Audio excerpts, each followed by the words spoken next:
ಹೊಲಿಗೆ ಮೆಷಿನ್ ಸರಿ ಮಾಡೋಕೆ ಬಂದವನು ನನ್ನನ್ನೇ ಮಾಡಿದ. ನಮಸ್ಕಾರ ಗೆಳೆಯರೇ, ನನ್ನ ಹೆಸರು ಸುಕನ್ಯಾ, ಊರು ಗಂಗಾವತಿ. ನನ್ನ ವಯಸ್ಸು 28. 2 ವರ್ಷಗಳ ಹಿಂದೆ ಮದುವೆ ಆಗಿದೆ. ಗೆಳೆಯರ, ನನ್ನ ಕತೆ ಕೇಳುವ ಮುಂಚೆ ನನ್ನ ಚಾನಲಿನ ಚಂದಾದಾರರಾಗಲು ಮರೆಯಬೇಡಿ, ಯಾಕೆಂದರೆ ಮುಂದೆ ನಾನು ಹಾಕುವ ವಿಡಿಯೋಗಳು ನಿಮಗೆ ನೋಟಿಫಿಕೇಶನ್ ಬರುತ್ತೆ.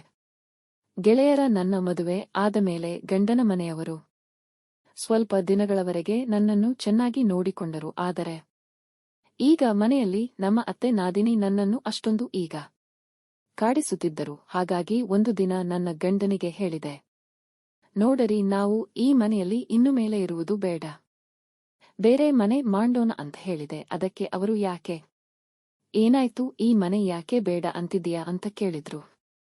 ಅದಕ್ಕೆ ನಾನು ಅವರಿಗೆಲ್ಲ ತಿಳಿಸಿ ಹೇಳಿದೆ. ಅದಕ್ಕೆ ಅವರೂ ಕೂಡ ಓಕೆ ಆಯ್ತು, ನೀ ಹೇಳಿದಂತೆ ಆಗಲಿ ಅಂದರು. ನಂತರ ನಾವಿಬ್ಬರೂ ಮರುದಿನವೇ ಆ ಮನೆಯನ್ನು ಖಾಲಿ ಮಾಡಿದವು. ಗೆಳೆಯರೇ, ಊರು ಹೊರಗಡೆ ಫ್ಲಾಟೊಂದರಲ್ಲಿ ಬಾಡಿಗೆ ಮನೆಯಲ್ಲಿ ನಿಂತೆವು. ಮುಂಜಾನೆ 10 ಗಂಟೆಗೆ ನನ್ನ ಗಂಡ ಆಫೀಸಿಗೆ ಹೋಗುತ್ತಿದ್ದರು. ಹಾಗಾಗಿ ಮನೆಯಲ್ಲಿ ನಾನು ಒಬ್ಬಳೇ ಇರ್ತಿದ್ದೆ. ಟೈಮ್ ಪಾಸ್ ಆಗ್ತಿರಲಿಲ್ಲ. ಹಾಗಾಗಿ ಮೊನ್ನೆ ತವರು ಮನೆಗೆ ಹೋದಾಗ ಇರಲೆಂತ ಒಂದು ಹೊಲಿಗೆ ಮೆಷಿನ್ ತಗೊಂಡ ಬಂದಿದ್ದೆ ಗೆಳೆಯರೇ. ಅದರ ಜೊತೆ ದಿನ ಪೂರ್ತಿ ಟೈಮ್ ಹೋಗುತ್ತಿತ್ತು. ಮತ್ತೆ ಬೇರೆಯವರ ಬಟ್ಟೆಗಳನ್ನು ಹೊಲೆದು ಕೊಡುತ್ತಿದ್ದೆ. ಅದೇ ದುಡ್ಡಿನಲ್ಲಿ ಮನೆ ಸಂತೆ, current bill, TV, cable bill ನೋಡಿಕೊಳ್ತಿದ್ದೆ. ಒಂದು ದಿನ ಇದ್ದಕ್ಕಿದ್ದಂತೆ ನನ್ನ ಮೆಷಿನ್ ಸ್ವಲ್ಪ ಕೆಲಸಕ್ಕೆ ಬಂದಿತ್ತು.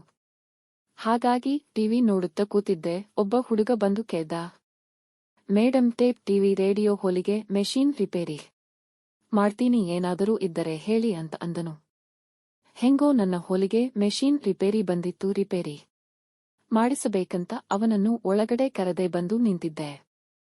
ನೋಡಪ್ಪ, ನನ್ನ ಹೊಲಿಗೆ ಮೆಷಿನ್ ಯಾಕೋ ವರ್ಕ್ ಆಗ್ತಿಲ್ಲ, ಸ್ವಲ್ಪ ಏನಾಗಿದೆ ನೋಡಿ ಹೇಳ್ತೀಯಾ ಅಂತ ಕೇಳಿದೆ. ಓಕೆ ಮೇಡಮ್, ನೋಡ್ತೀನಿ ಅಂತ ಬ್ಯಾಗ ಕೆಳಗಡೆ ಇಟ್ಟು ಒಳಗಿನ ಕೊನೆಗೆ ಬಂದನು.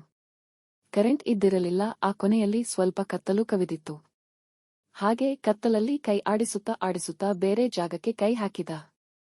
ನಮ್ಮಿಬ್ಬರನ್ನ ಬಿಟ್ಟು ಬೇರೆಯಾರೂ ಇರದ ಆ ಕತ್ತಲ ಕೊನೆಯಲ್ಲಿ ಅವನು ಕೈ ಹಾಕಿದಾಗ ನನ್ನ ಮೆಷಿನ್ ಒಳಗಡೆ ಏನೋ ಒಂಥರ ಕಚ್ಚೆಗಳೇ ಇಟ್ಟಂಗೆ ಶುರುವಾಯಿತು. ಅವನ ಕೆಲಸಕ್ಕೆ ಏನು ಅಡ್ಡಿ ಮಾಡದೆ ಸುಮ್ಮನೆ ನಿಂತಿದ್ದೆ. ಹಾಗೆ ಕೈ ಆಡಿಸುತ್ತಾ ನನ್ನ ಮೆಷಿನ್ ಒಳಗಡೆ ಒಂದು ಬೆರಳು ಹಾಕಿದ. ಬೆರಳು ಹಾಕಿ, ಏನ್ರೀ ಮೇಡಮ್, ನಿಮ್ಮ ಹೊಲಿಗೆ ಮೆಷಿನ್ ಇಷ್ಟೊಂದು ಲೂಸ್ ಆಗಿದೆ, ಈ ಮೆಷಿನ್ ಬೇರೆ ಯಾರಾದರೂ ಉಪಯೋಗಿಸಿದ್ದಾರೆ ಅಂತ ಕೇಳಿದ. ಅದಕ್ಕೆ ನಾನು ಹೇಳಿದೆ, ಹೌದು, ತುಂಬಾ ಜನ ನನ್ನ ಹೊಲಿಗೆ ಮೆಷಿನನ್ನು ಉಪಯೋಗಿಸಿ ಬಿಟ್ಟಿದ್ದಾರೆ ಕಣೋ. ಸ್ವಲ್ಪ ನನ್ನ ಮೆಷಿನ್ ಬೆಲ್ಟ ಲೂಸ್ ಆಗಿದೆ, ಅಡ್ಜಸ್ಟ್ ಮಾಡಿಕೊಂಡು ನಿನ್ನ ಕೆಲಸ ನೀ ಮುಂದುವರೆಸಿಕೊಂಡ ಹೋಗಂತ ಹೇಳಿದೆ.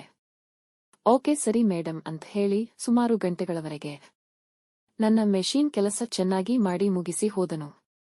ಗೆಳೆಯರೇ, ಈ ನನ್ನ ಕತೆ ನಿಮಗೆ ಅರ್ಥ ಆಗಿದೆ ಅನ್ಕೋತೀನಿ. ದಯವಿಟ್ಟು ನನ್ನ ಚಾನೆಲ್ ಇನ್ನೂ ಸಬ್ಸ್ಕ್ರೈಬ್ ಆಗಿಲ್ಲ ಅಂದ್ರೆ ಈಗಲೇ ನನ್ನ ಚಾನೆಲ್ ಸಬ್ಸ್ಕ್ರೈಬ್ ಮಾಡಿಕೊಳ್ಳಿ. ಧನ್ಯವಾದ.